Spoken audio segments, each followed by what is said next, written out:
morning, good morning, good morning guys. Ayan guys. Tignan nyo ba naman guys kung gaano kaganda dito. Gaano kaganda ang lugar ng Mindoro. Nasa Oriental Mindoro ako ngayon guys. Nasa lugar ng Mansalay. Nasa Buktot po ako. Ayan guys.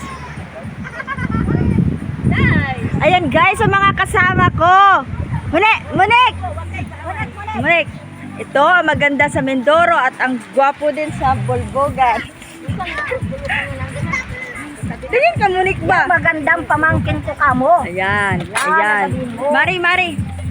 Ayan. Tingin naman kayo, no? Bye-bye! Ayan. Yan, ang ganda talaga dito, guys. Tingnan nyo. Grabe. Puti ang buhangin, oh. Diba? Puting-puti ang buhangin. Ayan, guys. Nandito kami ngayon, guys. Ayan, guys. Oh, paano talaga siya kaganda. Grabe. Pag nasa Mindoro talaga ako, guys, talagang nako, alam na talaga ng mga taga Mindoro yan, lalo na sa Pateng Gloria.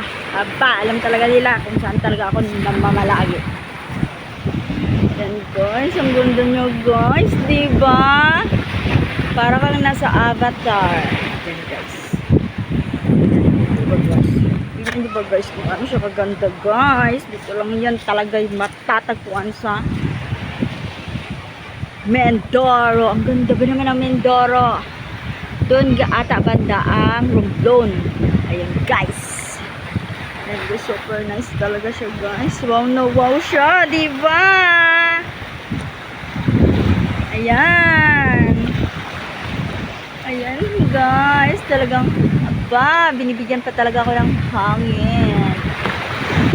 May hangin na nga ang utak. Pinahangin pa ako. Ayan. Tignan nyo nga guys, parang sa pelikula, yung naalala ko yung Marina, na yung mga may mermaid, ayan, parang ganun baga, na yan, lumalangoy ang mga mermaid, ayan guys, super nice, super ganda. Tignan nyo guys ha, lagay ko siya dyan. Guys, ganda talaga mo guys. Ganda talaga mo guys. Talagang pag ano talaga guys, pupunta talaga ako dito guys sa Mindoro. Nag-deliver kasi kami ng unit truck sa Calapan lang. Tapos dumiretso kami dito guys sa Calapan, Mindoro na yon, Oriental. Calapan, parting Barcenaga lang kami nag-deliver. Ayan. Kaya, dumiretso kami sa lugar kung saan kami nakatira sa Gloria. Ayan. Dumiretso kami doon. At least man lang magwala-wala kahit saglit bago pauwi ng Davao. Ayan guys. Ganda-ganda ba naman yung guys? Ganda talaga dito. Puti ang buhangin. Tingnan nyo ba guys? Hello. Ayan guys. Ang lakas-lakas ng alon guys. Nagkukulay-kulay blow. Nagkukulay-kulay blow. Ang punta sana namin ngayon guys, si bus kasi yung pinagdalhan namin ng truck ay meron kasi siyang rest house sa Puerto. Kaya anytime na gusto naming mag-Puerto, pwede kaming pupunta doon. Kasi sabi ni boss, kunin lang doon namin ang susi na kanyang rest house para ako makapag-wala-wala. Ayan guys.